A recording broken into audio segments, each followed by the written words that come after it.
Hello and welcome to episode 3 of Goths Do a Podcast. Our Goths for today are Bella, Catherine, Crystal and Emily. Today we're talking about the books that we've enjoyed reading recently and books that we would recommend and have loved and have reread. I hope you enjoy. So this week we're talking about books. I think we're going to start with what we're currently reading.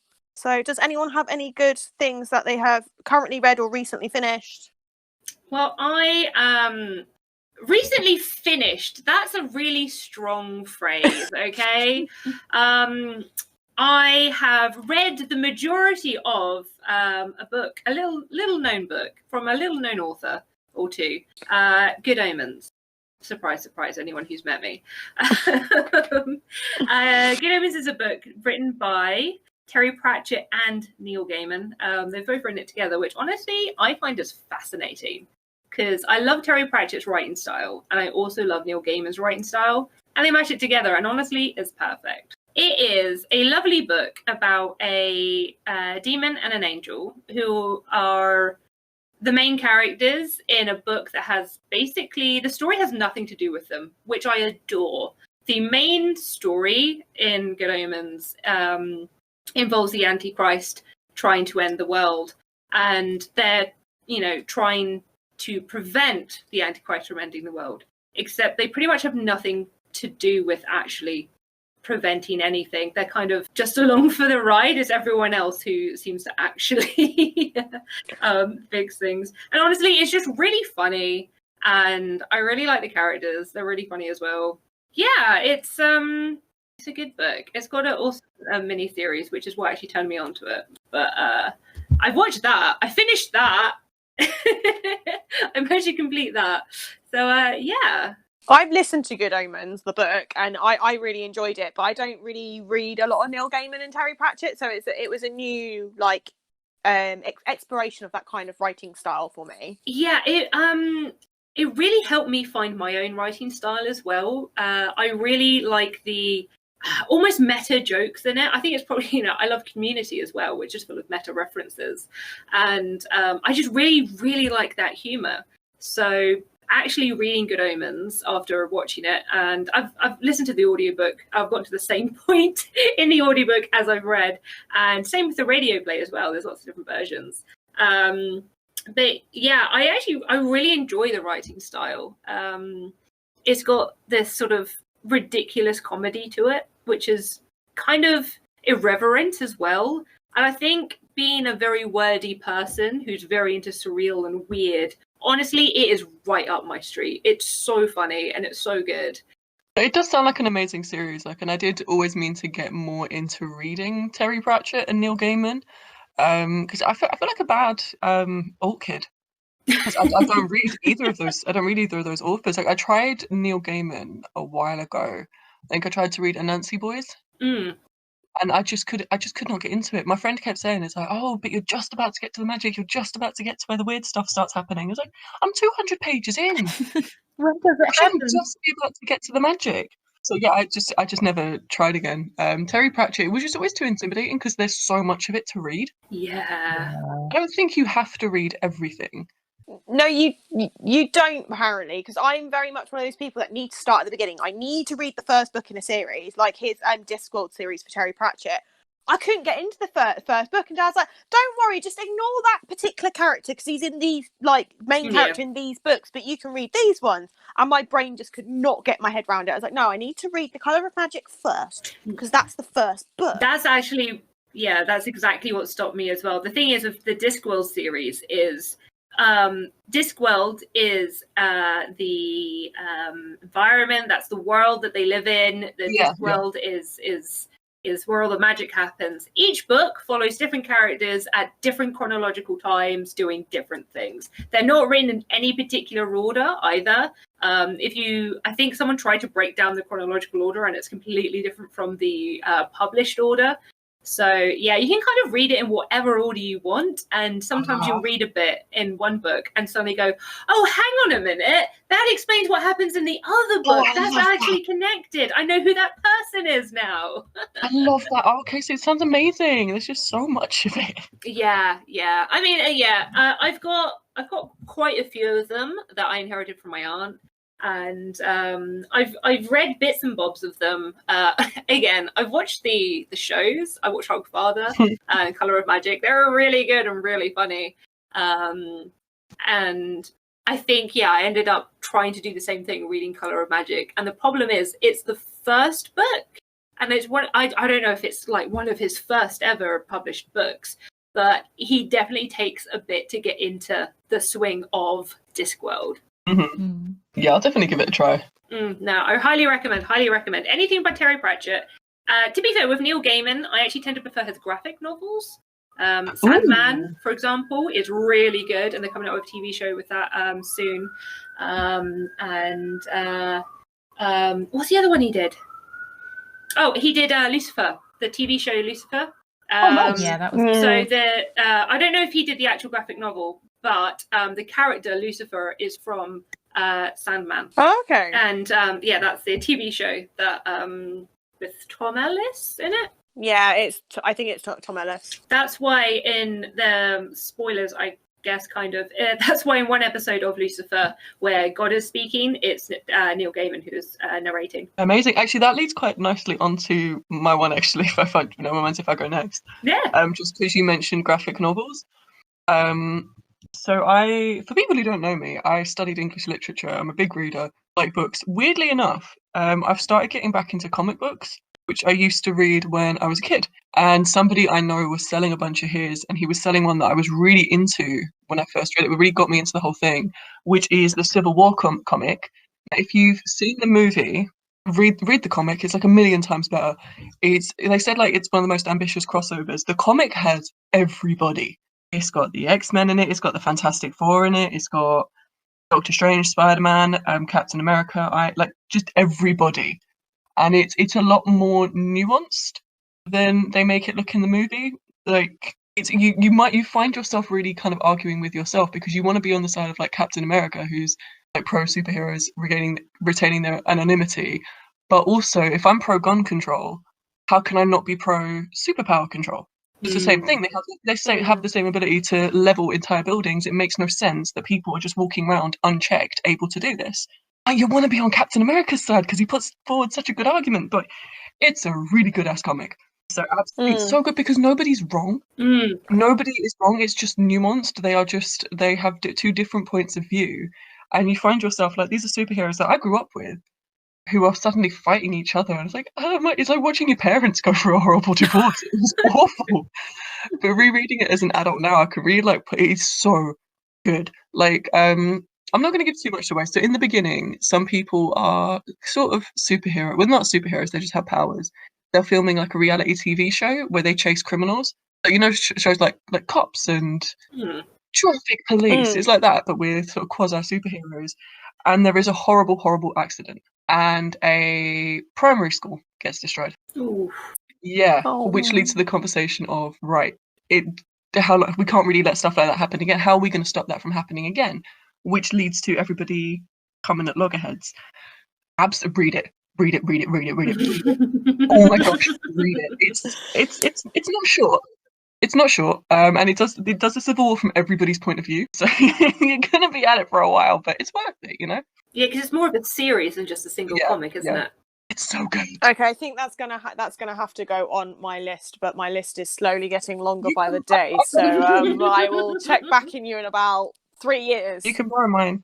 I also read a Wolverine comic. I was obsessed with Wolverine when I was a kid. Every time we played a game, I was Wolverine.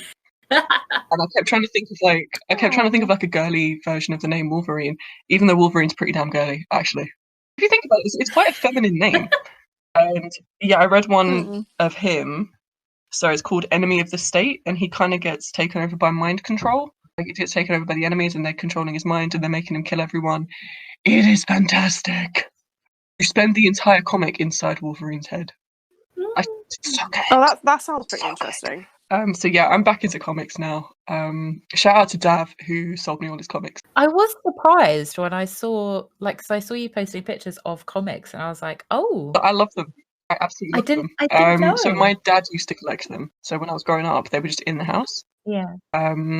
So he used to have like quite a big collection. So I grew up reading some of the like old ones. So I'm looking right now at the Spider-Man annual from 1977.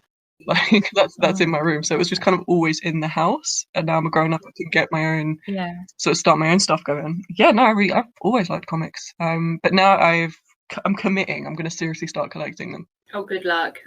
That's going to be an expensive hobby. It's a good job you're moving out because you're going to need a lot of shelves. Yeah, I've kind of got my nerd altar on the top of a bookshelf. So I'm running out of space. Yeah, you're going to need a nerd room.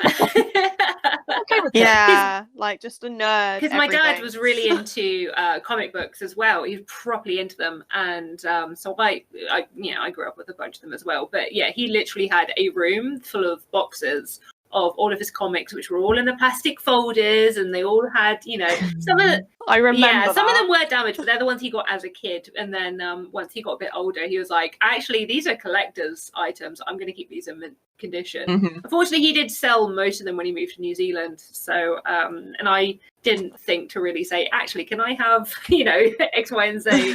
But yeah, no, I love the Marvel comics. They're so good. So sometimes, obviously there's a bit of a dating issue going on in some of them.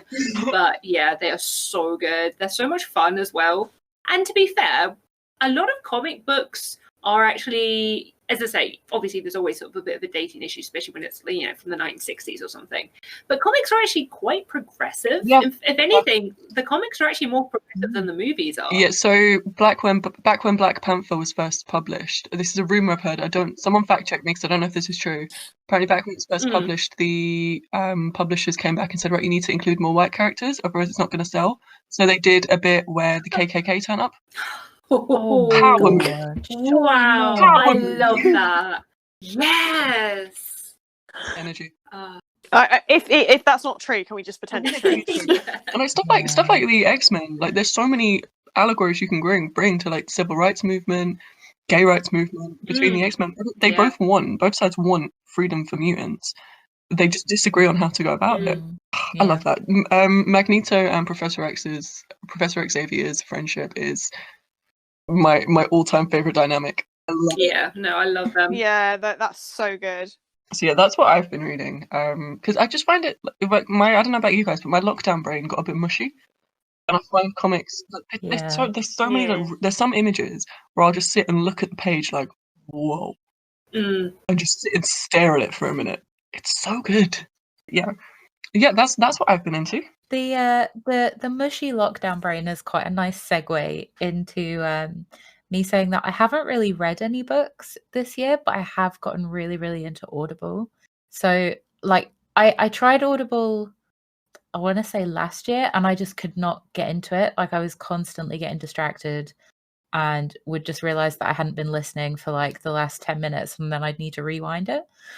But because I just don't seem to find the time to read books at the moment, I've really had to like just force myself just like put it on while I'm like doing work, or while like basically when I don't have TV on, I'll be like, okay, put an audiobook on. And that's been really good. So the book that I've just recently finished is called Midnight Library, which I know Bella has also read as well. I love that book. It's such a good book. I've read that too. Have you? Yeah, it was a really good book. It was so good. It's really good. It's spent 20 weeks at the top of the New York best time seller list. As Matt Hayes shared that the other, He has like such a way of writing, I think, where it just kind of keeps you hooked, like the whole way through.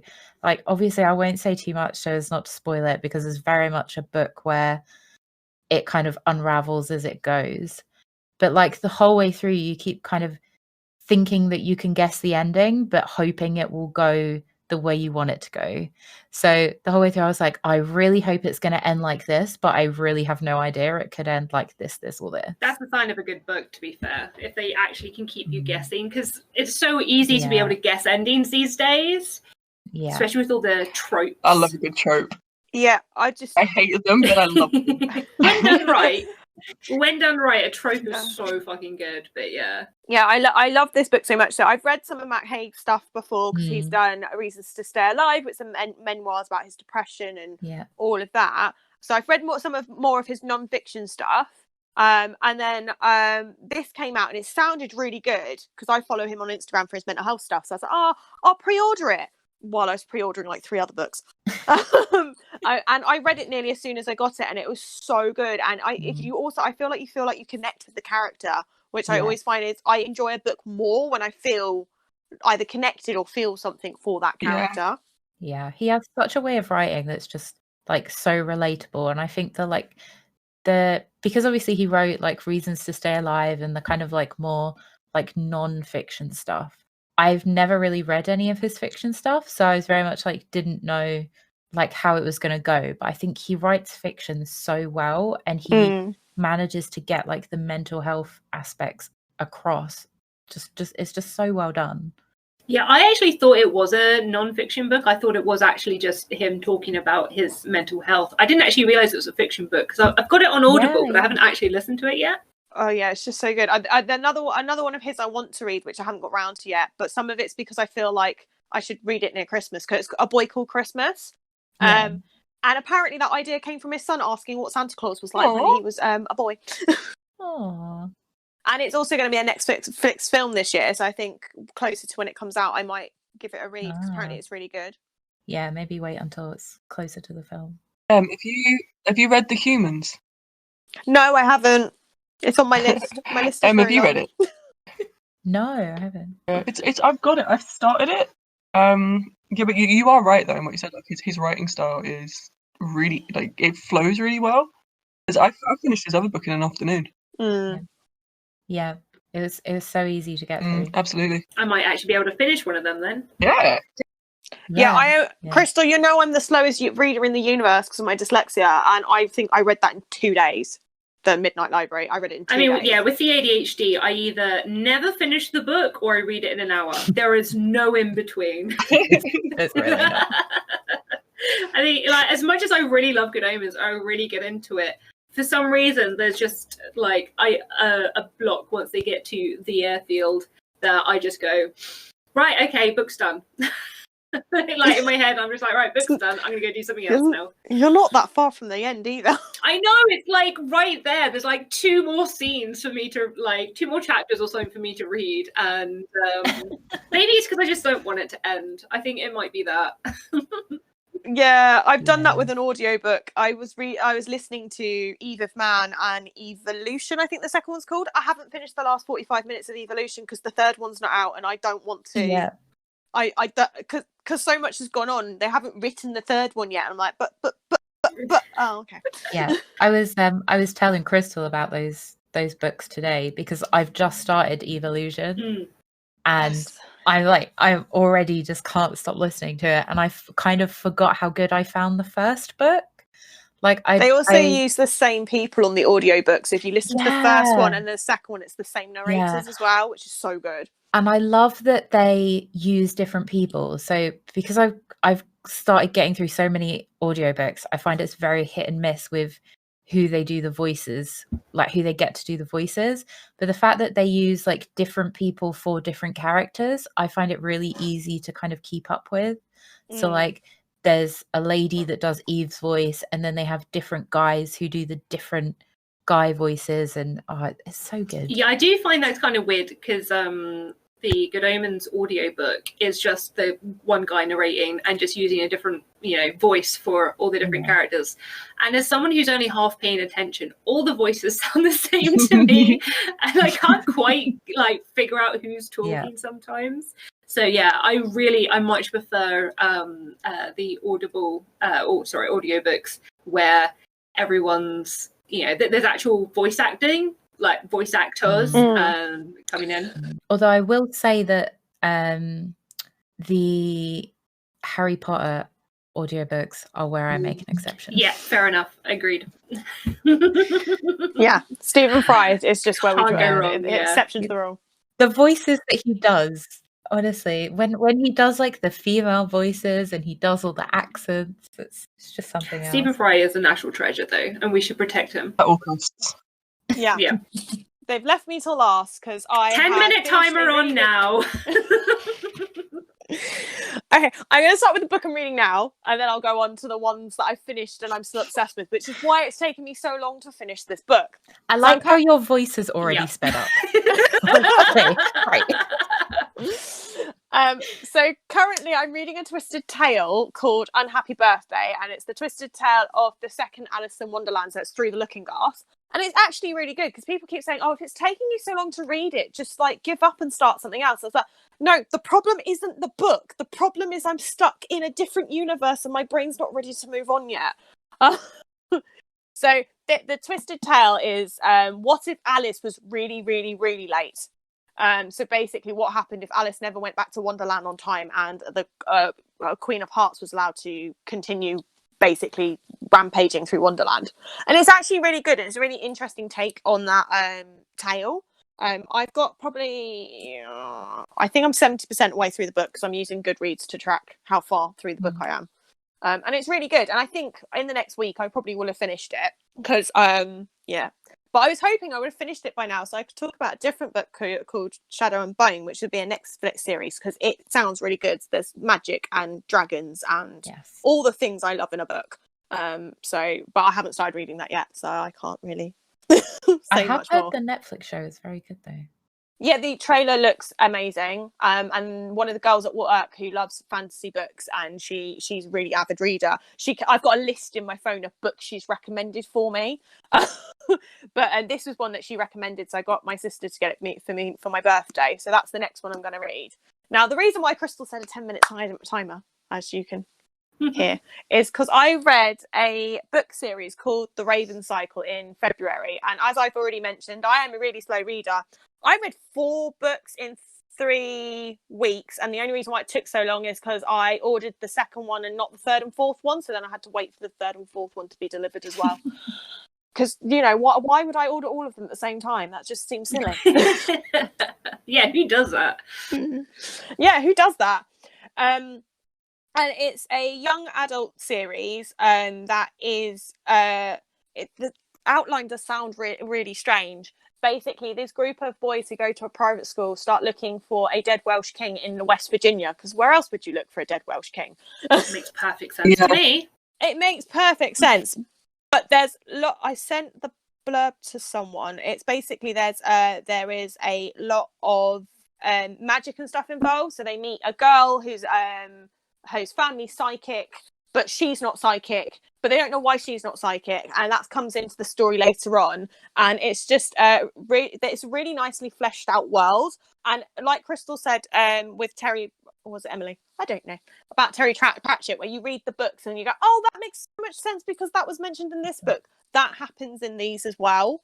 Like things happen in the first book, and then you're reading the second book, and you're, oh, that's why that does that. Oh, that makes so much more sense now. It's really good for readability, rereadability rather, where you can read a book and then once you've read the rest of the context, you come back to that same book and it's a completely different book. Yeah. I'm going to read the synopsis for the first one because I don't want to give too much away because I think if you read it more blind, so basically I've ruined it for Crystal already. Because she sees me an awful lot more than the rest of you. I just feel, it's nice discovering that world with them because they discover things on their way and it's really good, really nice. So the blurb for the first one is Blue hasn't been... Do you want me to read it out? Because I've got the book right in front of me. Oh yeah, read it out. Because I've written it to someone, but I misspelled a word already. Right, so this is The Raven Boys by Maggie Starr. I'm not even going to try and pronounce that. Even if Blue hadn't been told her true love would die if she kissed him, she would stay away from boys, especially the ones from the local private school. Known as Raven Boys, they only mean trouble. But this is the year that everything will change for Blue. This is the year that she will be drawn into the strange and sinister world of the Raven Boys. And the year Blue will discover that magic does exist. This is the year she will fall in love. Yeah, it's just... that probably doesn't sell it very well, but I just really loved it. The thing is, I even remember when I brought it over 4 years ago, and when we moved to this flat, I was like, I have loads of books I've not read, so I'm going to try and read them. So I brought the first one like 4 years ago in Waterstones in Uxbridge, and and then I read all 4 of them in like 3 weeks, which for me is really quick. And I've now, instead of reading Unhappy Birthday, I am reading an alternate amount of fan fiction about the characters because I'm just in love. So I just fell in love with these characters in this book, and I'm not ready to leave them yet. I can tell, considering the amount of fan fiction you send me.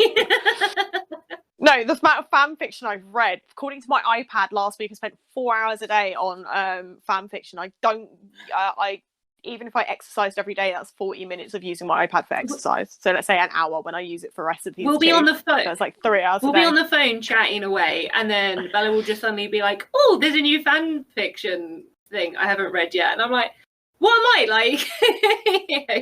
I'm just sat here trying to talk to you. In my absolute defence, one, you introduced me back to fan fiction, so your problem. And two, usually we've been on the phone for 45 minutes before I do I'm this. needy, okay? Don't I know it? And I mean, the reason I introduced you to fan fiction is because Good Omens got me back into fan fiction. I've never read any fan fiction. Like, don't start. It's addictive. It's a problem. It is addictive. Once you're in, you don't leave. And I find factions of fan fiction, you also get like a nice range of people making their own universes. Like some of the stories I've read, if they were good at building a backstory, because obviously I don't know these people from building like raw characters, but some of the ideas of these alternate universes with these characters, you're like, this would make a really good book. But obviously you need to be able to build the backstory on the characters to do it. Whereas when you write fan fiction, you're like, I will just take these two characters and plop them over here. Everybody already knows their backstory. Off I go. I mean, 50 Shades of Grey, fan fiction of Twilight. Oh, yeah. It can be done. You can make millions. And you can enrage an entire subculture. So the next thing we were going to talk about, if nobody else has anything to ask me about Raven Cycle, we've hit that 10 minutes, so each person to talk about a book series or just a book that they would recommend to people to read.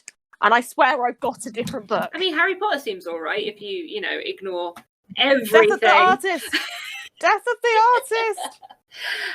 To be fair, actually, the book that always comes to mind when anyone asks me about a book is So Much to Tell You, and I've forgotten what the author's name is, and I did not do any prep for this whatsoever. But it's by a male Australian author, but it follows a young girl who is... John Maddison. Thank you. So Much to Tell You by John Maddison, who is selectively mute.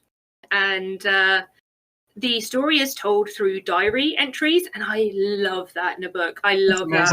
And I really like the way because it's told entirely from one character's point of view, so you actually have no idea of the intentions of any of the other characters. And I love unreliable narrator. Same. I love that. Like, I love that when you have to like pick it apart and like, I love when you have to do a deep dive. Yeah. Like, because I read something where a woman was like, "Oh, these ruffians came over and they were holding their caps in their hands," and you read it again, it's like they came over with their caps in their hands because they were being polite, like that kind of stuff like that. Yeah.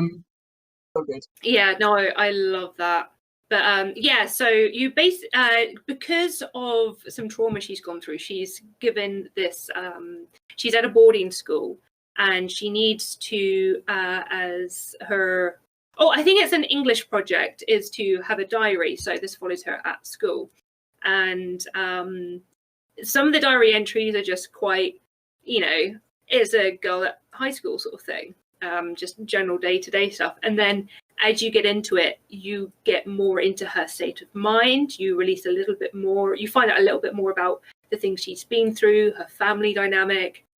And honestly, the ending makes me cry every fucking time. Oh my God, I'm getting shaky about it now. It's so good. It's I don't know if it's a short book, but I read it in a night. So that can mean it's a short book, or it can mean that I really, really liked it. Because you're an unreliable ADD narrator. Yay! But yeah, that is unfortunately I don't seem to own it anymore. I have a feeling I gave it to someone to read, and I've forgotten who that was. So I'm gonna have to get it again. But yeah, it was very, when I read it, I was a teenager myself. In fact, I think I was a similar age to the girl in the main character, and her talking about trauma and depression, it really spoke to me on a whole other level. And yeah, I related to a lot of bits, and yeah, it's a book and a story very close to my heart, I think. I mean, I haven't been through half the shit that she'd been through. Like, yeah, I have no idea about that sort of thing. But yeah, I highly recommend that to anyone who needs a good cry, but also just wants a sort of quickish book. I love a book like that when you're sitting reading it. It's like, this is loud. You're being loud today. I'm going to need you to stop calling me out, actually. Thanks. That's what I say to you guys. Stop calling me out. Never. So I have, as I said, I've got a different book series to recommend, and I love this author. I've read some of his other stuff as well. He's got other bits in my pile of books in my house that I need to read. It's an author called Chris Wooding. Absolutely love him. He does quite a lot of fantasy, steampunky stuff. It's all like one of the other ones I read of his was on another planet that has two suns, and the suns are poisonous. They all live underground, and it was really good. That doesn't even explain the story. But so the book series that I would recommend is a book series called The Ketty J Tales.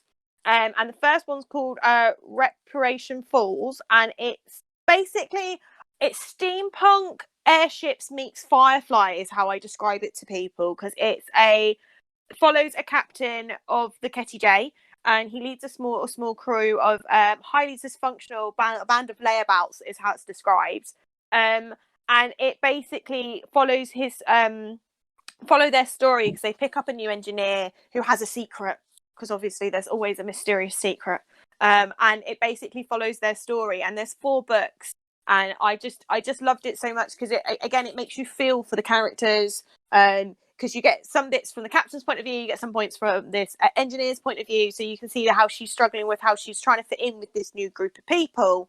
And while they do some slightly illegal stuff and fly across this world, and I just loved it so much. And it's like air pirates, and I guess it's a bit of Final Fantasy as 9, because they've got airships in Final Fantasy 9 as well. But yeah, I just loved it so much, and it was a really good book, and it's really steampunky, and I just honestly, you say steampunk, you say Firefly, I'm in. Yeah, I again, like with your book you've just talked about, Chris. I lent it to someone.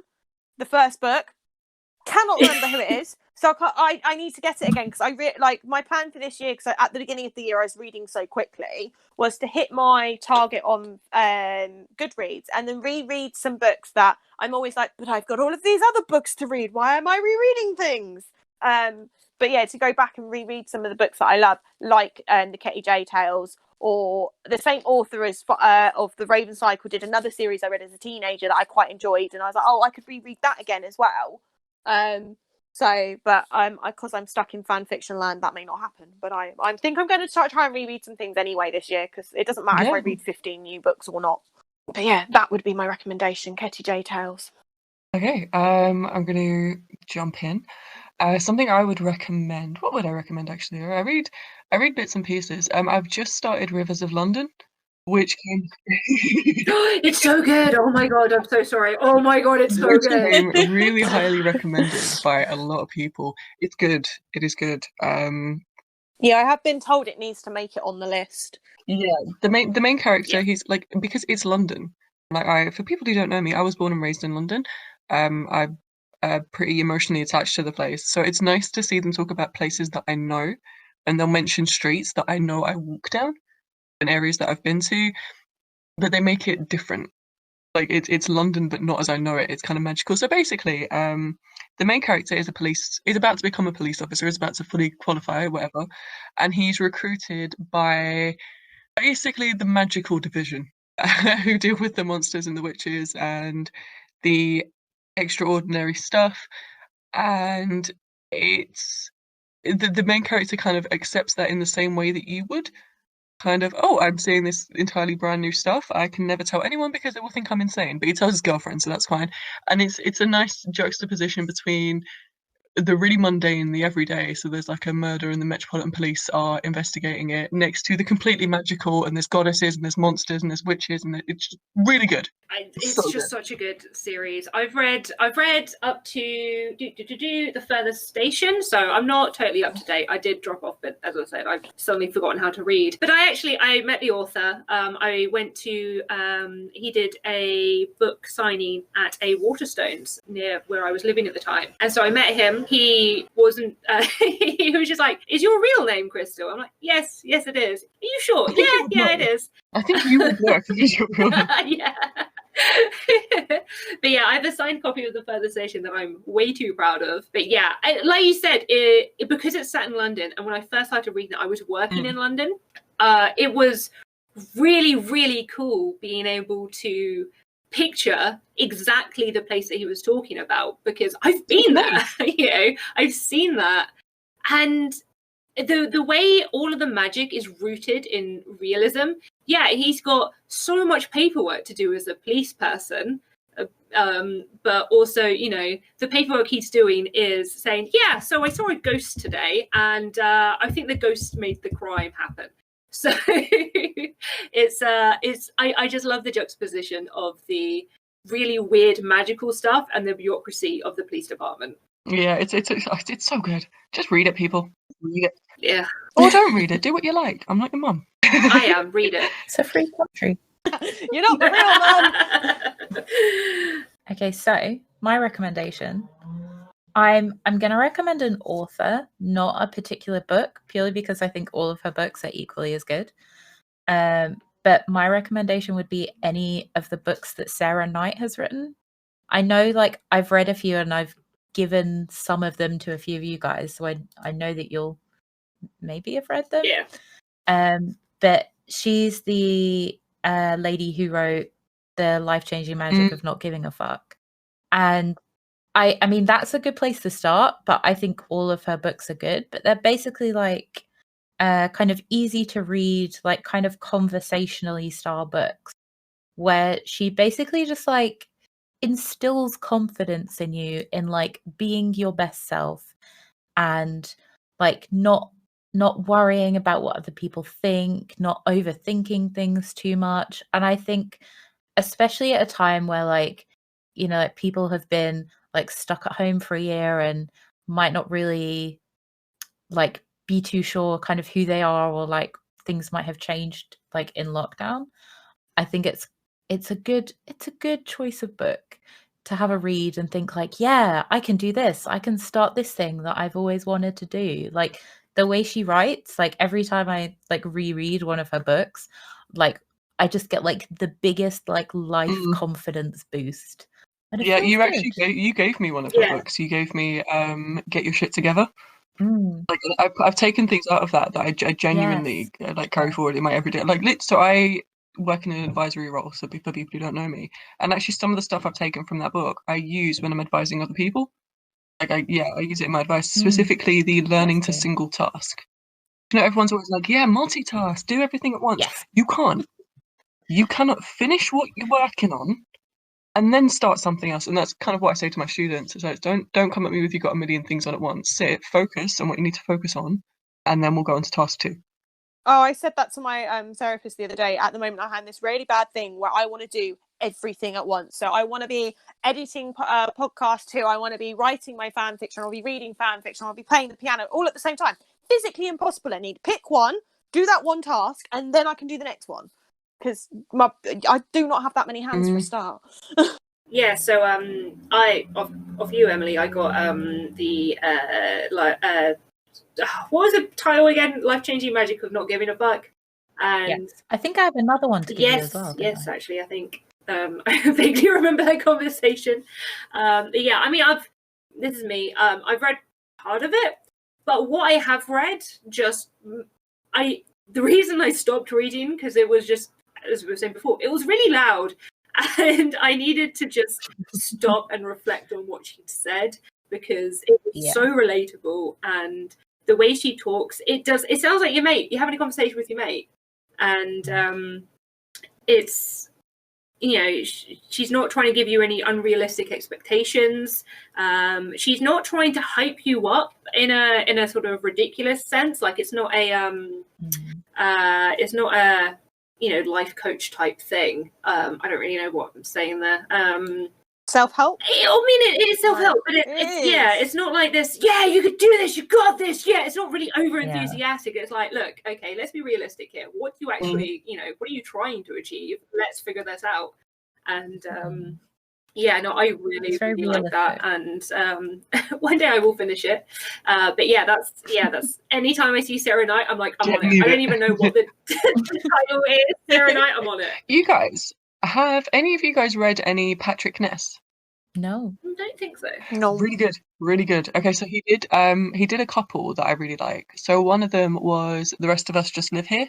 So we're in this story where like all these awful things are happening to the main characters, and it's magical and being kidnapped and being killed. It's written from the point of view of the side characters. They're just like, I really hope the main characters don't blow up the school this year. I haven't taken an exam in 3 years. I have no qualifications. Like, I really just want to finish the school year. It is so creative. It is so entertaining because occasionally the chapter will start and you'll get like a couple of pages of this young adult dystopian novel, and then you'll go back to the point of view of the side characters going, well, that was a weird event yesterday. Okay. That sounds actually really good. Like, what the fuck happened yesterday? Why is Harry Potter not expelled? If I did that, I'd be expelled. What do you mean I'm not taking my notes? I need qualifications. And there was another one he did called More Than This, which has similar energy to Midnight Libraries. And I literally cannot say anything about it because everything is a spoiler. Like, everything is a spoiler. However you think it's going to turn out, you're wrong. You're just wrong. Wherever you think you've got a hold of the plot, you are wrong. But what I will say is it starts with the main character attempting to take his own life. Okay. But he's the main character, and that's how it starts. So he's clearly not successful. So trigger warning for anyone who threw that. And it's just More Than This and The Rest of Us Just Live Here. It's so entertaining. Like, I've never seen, no one's ever done that before, where like this whole dystopian young adult novel is going on, and the side characters are like, yeah, I just really want to pass this year. I really just want to keep my part-time job. Like, it's so good. Like, it's so funny. Read it. It's so fantastic. We'll add it to the list. Yeah, I do like books where, that's kind of like what I liked about Good Omens is they're not actually the main characters. The Angel and the Demon, Crowley and Aziraphale, they are. They're the point of views that we follow for most of the book, but they're not the main characters at all. They do nothing to prevent anything. They do nothing. In fact, if anything, they just cause more problems. Well, they lost the Antichrist. Of course, they cause more problems. To be fair, it wasn't their fault. It was the satanic nun's fault. Isn't it always though? Isn't it always? Crowley did nothing wrong. I think part of the reason why like the books I've recommended, like the Ravencycle and Kettle J, I love so much is because they've got rich backstories on the characters. Like all of them, okay, in the Ravencycles, they're all fucking like really sad, and you're kind of like, these guys are 17. Why have all this shit happened to these people already? But they've got really rich backstories, and they build on that. And it's the same with the Kettle J. All of the characters have their own, where they come from, and then why they've decided to join this a band of people in the ship and work together and be a family together. They've all got really rich backstories separately as well, which then obviously builds on the story and how they all react to different situations and stuff. And I think I really love that in a book where you can like get a good feel for the character because they've got a good backstory and emotive language. Because I'm pretty sure in both of those books there's at least one character I've wanted to wrap in a blanket and give them a cup of tea and say it's all going to be okay, even if it's not going to be okay. I just want to tell you it's going to be okay. Just lie to them. I think that's is quite important to actually have three-dimensional characters. Books, TV shows, any of those. Like, you get so many characters that just exist for a narrative purpose. If you have to create a character in order for the plot to continue, then maybe rethink what you're doing with your plot. Because I think, like, I read another set of books that are set in space, and I loved the first two, but the last one, it was from so many different people's point of view about a tragic event that happened that I didn't feel like I had enough time to connect with any of the characters. because you would do one chapter, say, from a 90-year-old's perspective, and then you'll do the next chapter from like a single mum's perspective, and then like go round. And it just didn't feel like I had enough chance to connect with the characters the same way I did in the other books. Because even though the other books still did point of views per chapter, it was between like 1 or 2 points of view. It wasn't like a group of 5 or 6 people. So over the 400 pages, you had enough of each character to connect with. Honestly, that is something that puts me off books, is when you have too many main characters. I can't keep up. They all look the same to me. They all sound the same to me. That's the reason I could never finish reading Lord of the Rings, because the first book I was just like, what is going on? Oh God. What is happening? Kat, that's not the only reason. I was talking to a guy at work about this, and he said he was reading, I can't remember if it's the first one or the second one, on holiday, and he literally finished reading like 2 or 3 pages, and then he went, did he literally just spend 2 pages describing a tree? Yeah. He spent 2 pages describing a tree. Yes. J.K. Tolkien makes a wonderful, colourful world, and if you're ever able to read Lord of the Rings and enjoy it, good for you. But he is very, very, very wordy. He loves his descriptive words. He created a whole nother language just for this book, or this book series. His mind was wonderful and amazing, but I'm afraid it's just too much for me. Yeah. I will not have a bad word said about any of those books. Yeah, I mean, when I first tried to read Lord of the Rings, I lasted about 3 pages. I was like, I can't do this. We've already burst into song 8 times. I can't do this. And when I've sort of mentioned it to other people, they're like, yeah, it doesn't get better, but you should read it anyway. I don't understand. Like, my aunt used to read the entire Lord of the Rings, Hobbit and Lord of the Rings, every year. Like, she would just read both of them every year, and I'm like, it takes me a year to get past a page on that series.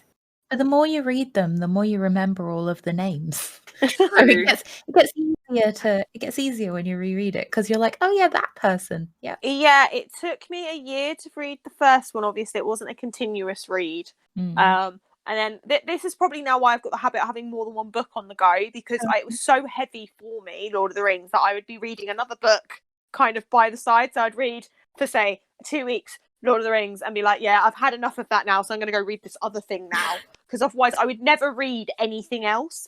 And then the same with the second one. It took me about a year, and then I tried to read the third one. I even tried to listen to the audiobook. I think it's the narrator though on the audiobook. He's a bit softly spoken and boring. And I still never finished the Return of the King, but I love the films. I love the universe. The books are just so wordy. Yeah, I watch the movies like around Christmas, New Year's time, every year. Like, I mean, I watch the Lord of the Rings more than once a year. That's I watch them constantly, especially the third one. To be fair, I haven't actually tried to read Lord of the Rings since I've watched Lord of the Rings to the point that I actually understand what's happening. So maybe I should give it another go. If I've got 6 months to spend reading a book. Read the Raven Cycle first. Oh my god.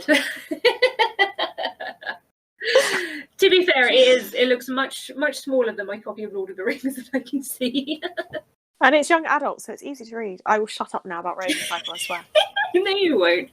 Okay, so that's all the books that we would recommend. So Emily would recommend Lord of the Rings as well as her Sarah Knight. I would always recommend Lord of the Rings. I still want to read The Hobbit, because I've still never tried to read The Hobbit, and apparently it's a bit less descriptive and wordy, so that is on my list to read this year. The Hobbit is technically a children's book, so it is easier to read. From my understanding, he wrote The Hobbit based on the tales he used to tell his kids, like, bedtime stories, and then went, actually, this is a really cool little world I'm building, and then this Lord of the Rings sort of grew from that, because he kept coming up with backstories for things and was like, actually, that ring is pretty cool, let's do some cool stuff with it. There's probably a bit more. I would recommend the Silmarillion, but I don't think you will want to read that if you can't read the Lord of the Rings books. So the Silmarillion, I own it. Is it written like a non-fiction book, or is it stories? It's just very descriptive. It's basically like setting the scene of the world, right? So there's whole chapters just on, like, say, a Balrog, or like just on a location.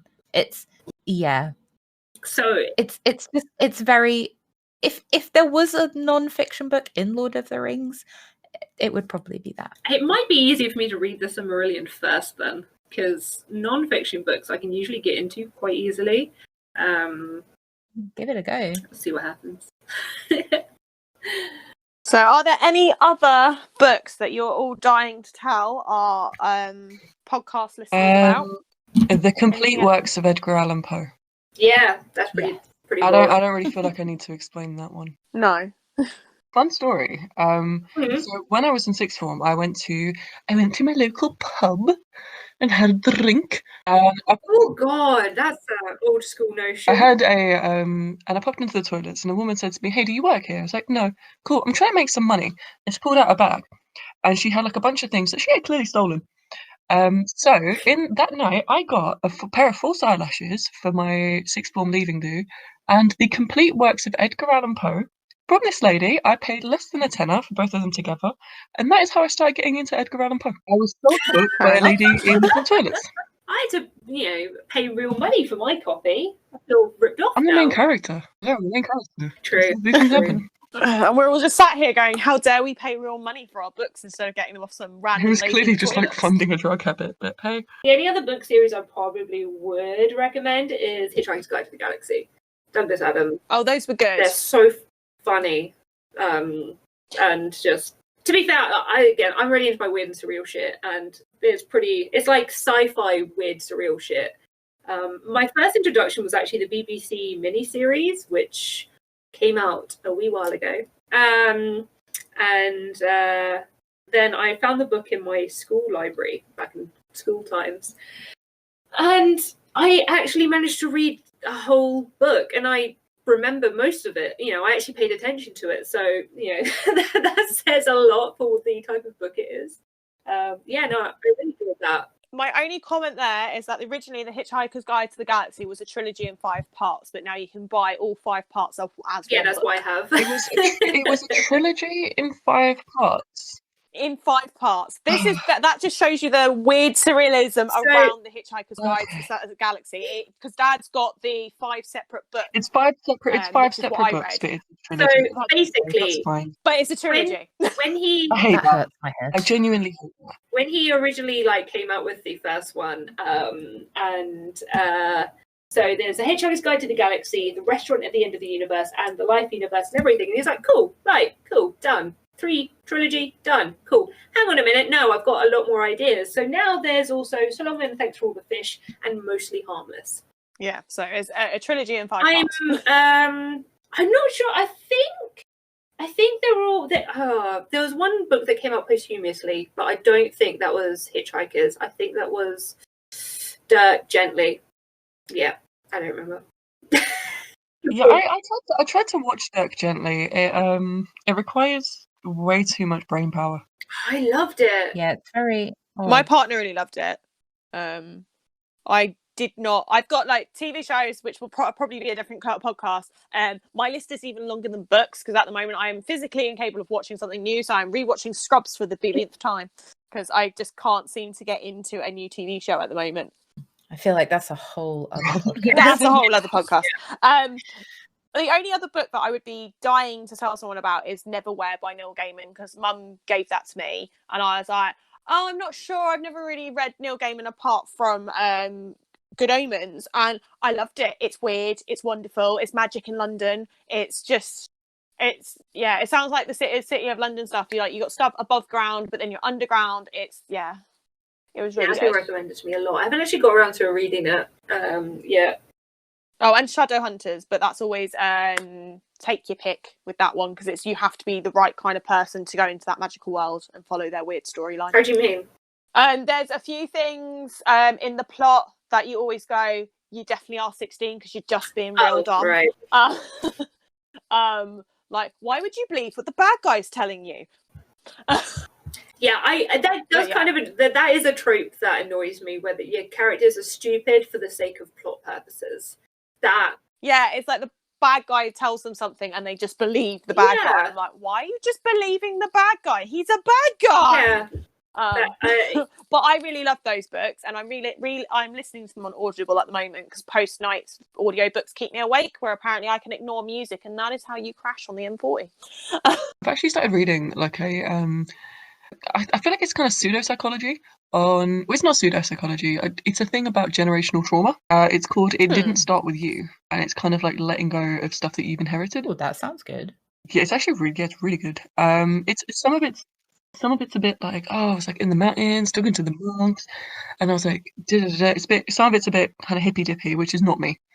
But it's rooted in sound psychology. Like generational trauma is a thing. If you think back to like the Bible, as you do, and they do do you remember they did the whole, oh, the sins of the father will be passed down, and that's why your kids are having a terrible time of it. That to me says that it's one of the first understandings of generational trauma. They knew that there was something there that you were handing down to your kids. They just didn't know what it was.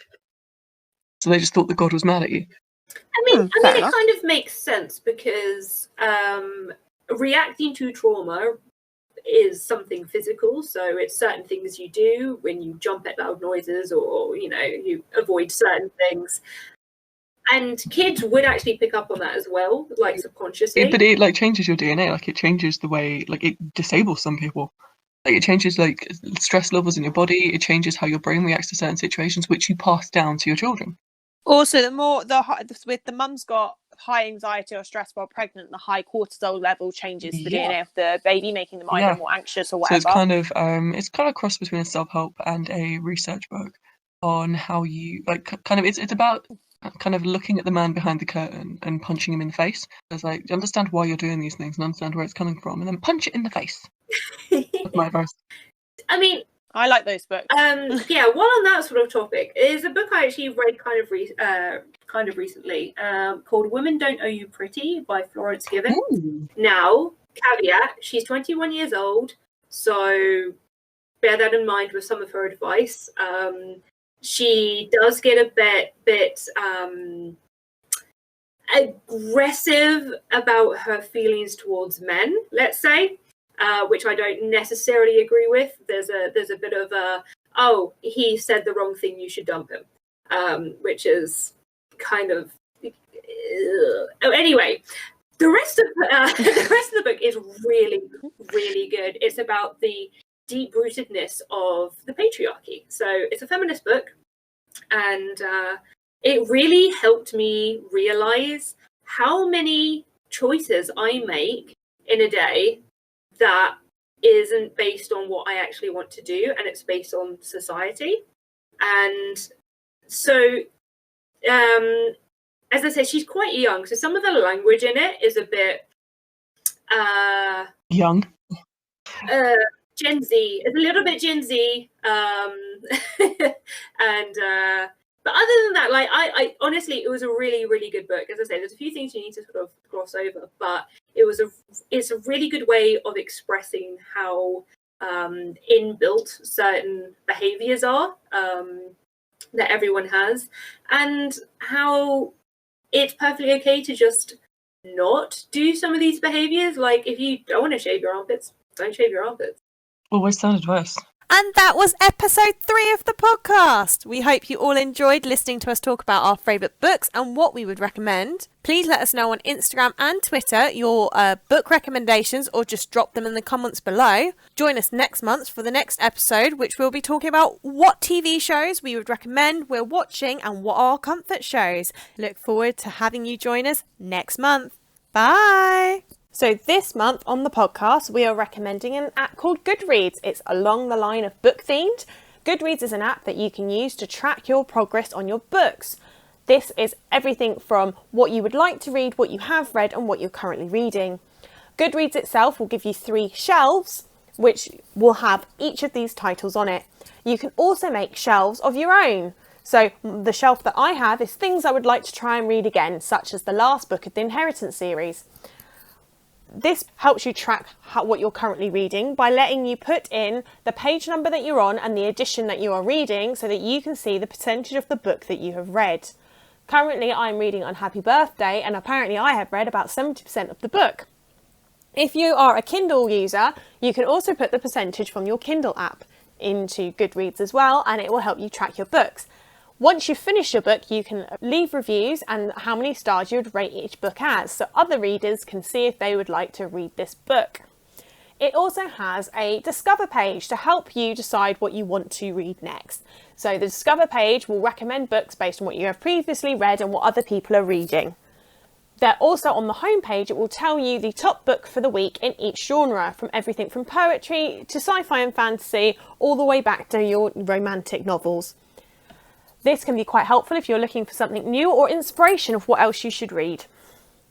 This app is free, and there are lots of other book tracking apps out there, but I use Goodreads myself and have found it incredibly helpful over the years. As always, this podcast is not sponsored or app is not gifted because it's free. Don't forget to like and subscribe to the podcast.